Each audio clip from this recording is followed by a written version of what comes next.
مجھ سے بعض لوگ شکوہ کرتے ہیں، آپ صاحب کہتے ہیں کہ آپ نا پنجابی میں کہتے ہیں گوڑیاں گوڑیاں گلنا کر دے ہو، یعنی اتنی زیادہ گہرائی والی باتیں آپ نہ کیا کریں، کچھ عوامی باتیں کیا کریں. لیکن میں یہ سمجھتا ہوں جس زمانے میں ہم جی رہے ہیں واعظین کی بھرمار اتنی زیادہ ہے، اتنی زیادہ کہ ذرا سی بات ایک عام واعظ کرتا ہے وہ ایسی معروف ہوتی ہے، نہ وہ حدیث ہے، نہ وہ قرآن عزیز کی آیت ہے، نہ کسی بزرگ کا قول ہے، بلکہ شاید ہو سکتا ہے جہالت پر مبنی ایک بات ہے جو آگے چلتی چلی جاتی ہے. لیکن ہمیں چاہیے کہ ہم خالصتاً ہمارے جتنے واعظین ہیں ان کو بھی چاہیے وہ علمی زبان اپنائے. حافظ جلال سیوطی رحمۃ اللہ تعالی علیہ کا ایک جملہ میں آپ کی نظر کرتا ہوں اور ناظرین کی نظر بھی. فخر عالم نور مجسم صلی اللہ علیہ وسلم کے علم شریف پر کلام کی بات آئی جی، تو ایک ایسے انداز میں امام الانبیاء صلی اللہ علیہ وسلم کے علم کے بارے میں انہوں نے تحقیق کی ہے کہ آپ یقین جانیے یہ زاویہ نظر جو سوچنے کا ہے بڑا عجیب ہے. آپ فرماتے ہیں انبیاء کرام علیہ السلام میں سے بعض ایسے ہیں جنہیں اللہ تبارک و تعالی جل وعلا حکم یہ دیتا ہے کہ کچھ بھی ہو جائے، جب مسئلہ آپ کی خدمت میں آ جائے تو آپ نے اس کا فیصلہ ظاہر پر کرنا ہے. یعنی مطلب یہ انبیاء کرام علیہ السلام کو باطن پر اطلاع ہوتی ہے بہت اچھا، لیکن حکم یہ ہے فیصلہ آپ نے ظاہر پر کرنا ہے. ظاہری شواہد اگرچہ کسی کے خلاف ہیں، کسی کے حق میں ہیں، آپ نے فیصلہ ایسے ہی کرنا ہے. کیا کہنا ہے، وہ ظاہر حقیقت کے خلاف بھی ہو جائے، ان کو بارگاہ الہی سے حکم یہ ہے کہ آپ نے یہ فیصلہ کر دے. بہت اچھا. اور بعض انبیاء کرام علیہ السلام ایسے ہیں جنہیں اللہ رب العالمین جل وعلا نے حکم یہ دیا ہے ظاہر کچھ بھی ہو فیصلہ آپ نے باطن پر کرنا ہے. اللہ اکبر. یہ زاویہ ہے حافظ جلال سیوطی کا. جب بندہ ایسا ہے تو ظاہر ہے پھر ہمیں وہ چیزیں ان کے ملفوظات ایسے ہی ملیں گے. اچھا بعض انبیاء ایسے جنہیں ظاہر پر فیصلہ کرنے کا حکم مثال دے دی. فرمایا مثلا حضرت داؤد علیہ السلام، آپ کا مسئلہ، آپ کی خدمت میں مسئلہ آیا، قرآن عزیز نے وہ سارا ذکر کر دیا، آپ نے ظاہر کے مطابق اس کا فیصلہ کر دیا. ظاہر شواہد جیسے ہیں وہ سارے کے سارے سامنے. اور اسی طرح باطن پر فیصلہ کرنے کی مثال کہتے ہیں وہ حضرت سیدنا خضر علیہ السلام کا واقعہ ہے. جناب موسیٰ علیہ السلام ساتھ ہیں، یہاں آپ نے کشتی کا پھٹا اکھاڑا تو ظاہر پر فیصلہ کرنے کا حکم ہے نا، تو حضرت موسیٰ علیہ السلام فوراً سوال کرتے ہیں کہ آپ نے کیا کیا.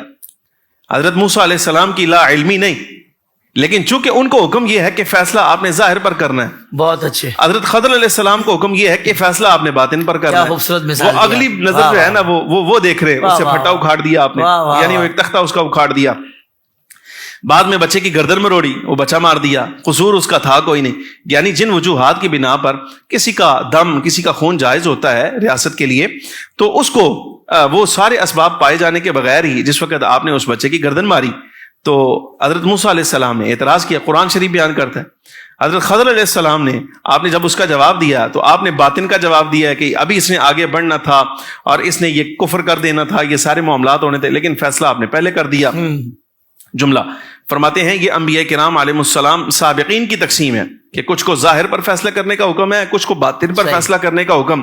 ہمارے آقا مولا صلی اللہ علیہ وسلم کی شان ایسی نہیں کہ حضور کو کہا جاتا کہ آپ صرف ظاہر پر فیصلہ فرمائیں یا صرف باطن پر فیصلہ فرمائیں، نہ، بلکہ سرکار کی شان یہ ہے، فرمایا حضور کو اجازت ہے، کیا بات، اختیار ہے. سبحان اللہ. امام الانبیاء صلی اللہ علیہ وبارک وسلم کو یہ حق ہے، آپ صاحب فرماتے ہیں کہ آپ چاہے ظاہر پر فیصلہ فرمائیں چاہے باطن پر فرمائیں، وہ آپ کا اختیار ہے، آپ جیسے چاہے فرمائیں. اس کی مثالیں دے دی. فرمایا ظاہر پر احکام کی مثالیں کہیں مل جائیں گی، شواہد پیش ہوئے، حضور نے فیصلہ فرما دیا.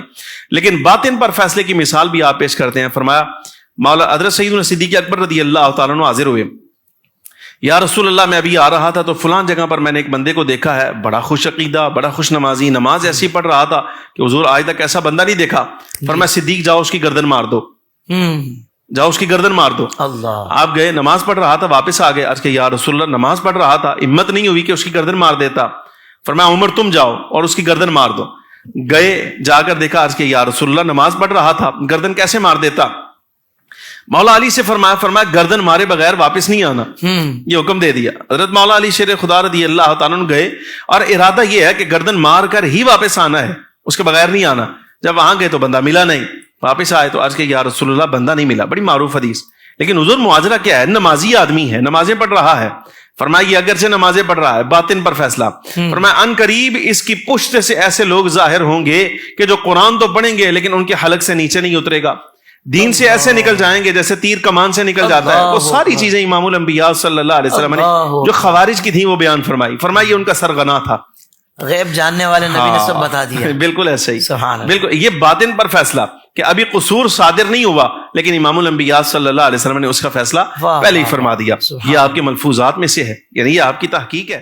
سوشل میڈیا پر اسلام کی صحیح تعلیمات جاننے کے لیے ابھی حافظ سائر قادری کا نیا YouTube channel Islamic digital studio subscribe کر لیں, اور ہاں نوٹیفیکیشن بیل آئیکن کو بھی پریس کر لیں تاکہ ہماری نئی ویڈیوز آپ تک بر وقت پہنچ سکے.